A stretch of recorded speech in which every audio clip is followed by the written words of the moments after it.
almost no one raises the real issue of tax avoidance, right? And of the rich just not paying their fair share. I mean, it feels like I'm at a firefighters conference and no one's allowed to speak about water. Today we walk into this house with an iconic South African plant, the Alu Ferox. We must take the bitter with the sweet. It is a matter that is under consideration. And all I would say is that watch this space.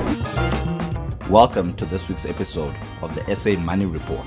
This financial podcast is brought to you by Fin24 and hosted by Deputy Editor Ahmed Arif.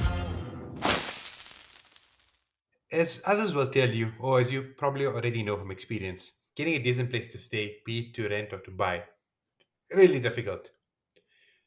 What you really don't want on top of all of that is an estate agent telling you that you shouldn't even come see a property because you aren't the right race.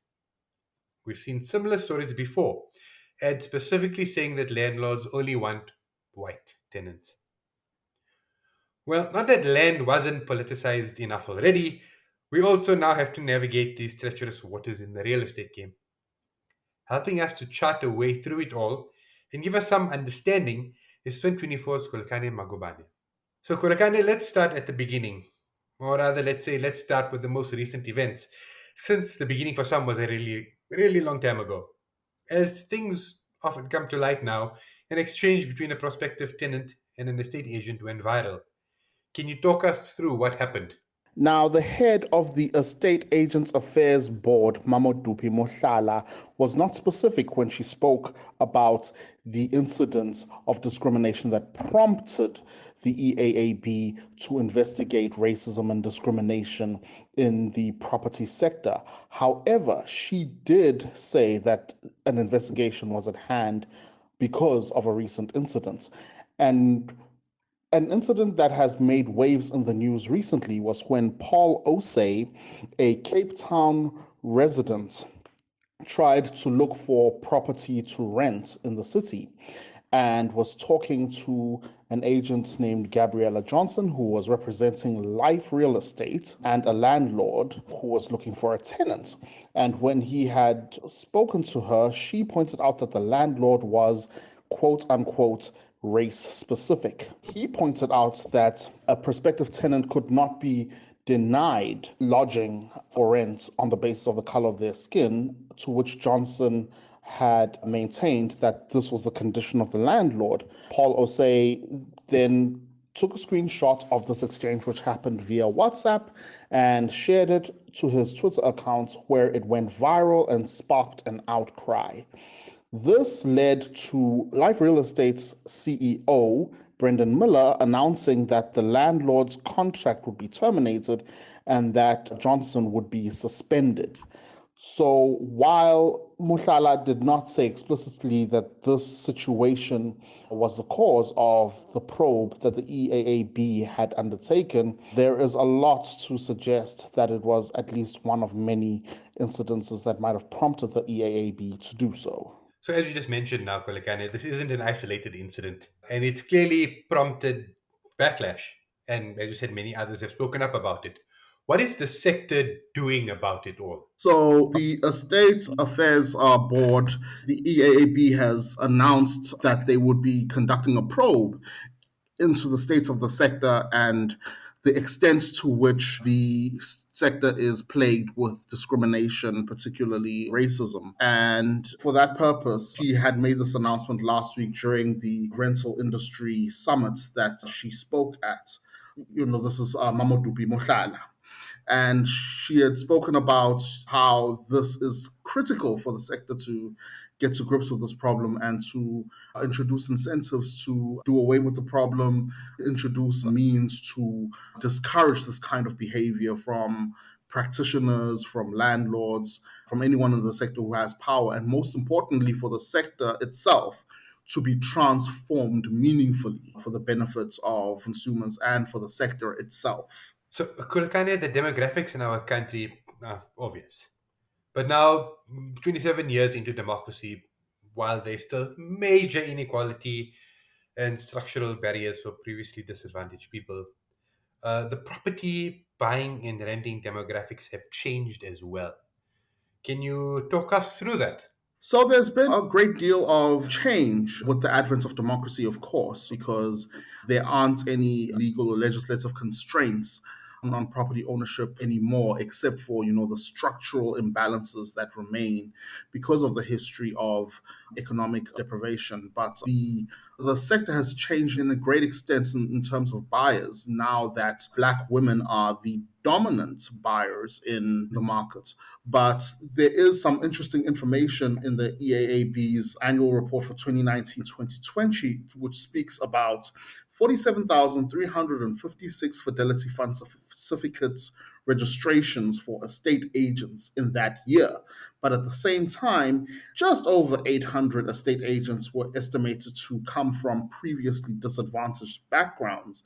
And I heard someone who's interested in the sector say, this kind of comes across as the industry saying people from previously disadvantaged backgrounds, your money is good enough, but you're not good enough. And that's obviously something that would definitely need a close look and changes as the EAAB continues to do not only its investigation, but its work in trying to assist Black practitioners and Black firms get a foothold into the market.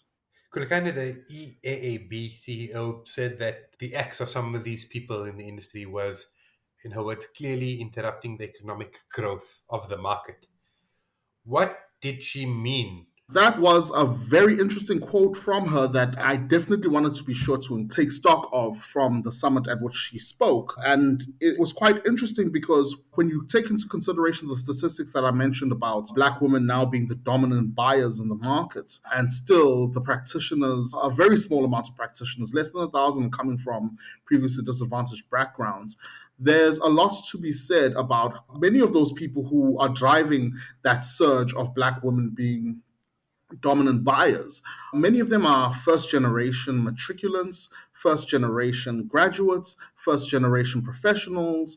And so it's essential that their participation in the property market is not only an indicator that things are changing, but there is a multiplier effect in their economic progress. And that one person who is allowed to own a home, that has a multiplier effect for their families and the people whose lives they touch. And even though we live in a society driven by millennials, there is still a great deal of stock and value that's placed in home ownership and the idea of having a piece of God's green earth that belongs to you. And of course, when she says this, she's clearly saying that to prevent people from being in this market, to prevent people from having home ownership by any means is absolutely has a negative impact on economic growth because it interrupts that multiplier effect. And of course, the market itself becomes restricted. And that can never be good for the economy because you're locking consumers out of an array of linkages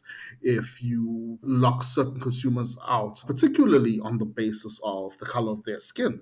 Kulakane, with the industry itself, what's the state of transformation there? The industry is in a very strange schism with the dominant buyers in the market for homes now being Black women.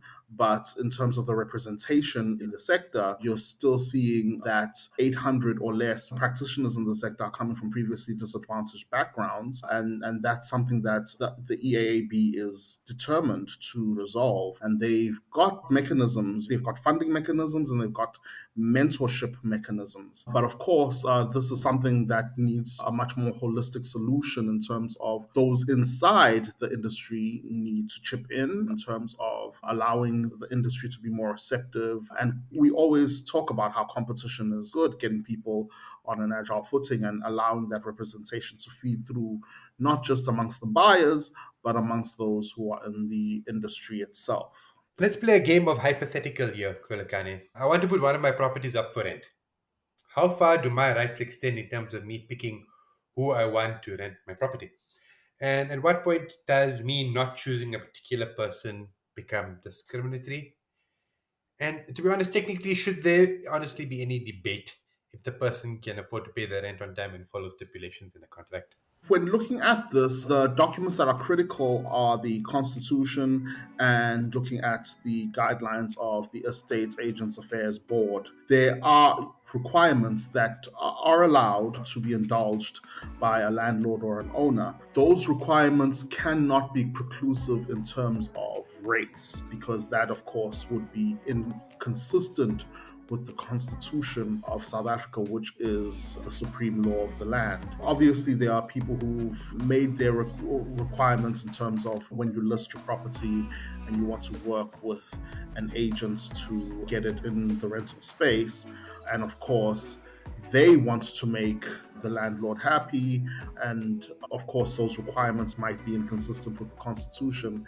It is very important that practitioners in the space who have skin in the game must ensure that people know that there are limits to what you can preclude and to who you can deny, and on the basis of which that you can deny them, and that ultimately people might try to work their way around it, and an agency or an agent might say that these are the requirements of the client, but ultimately you cannot hold back or refuse to consider somebody as a tenant in rental on the basis of the color of their skin. Thank you for your time, Kolakane. This brings our show to an end. The music in this episode is courtesy of Getty Images and Epidemic Sound. This week's installment was produced with the help of Nomvelo Chalumbira. Thank you for listening.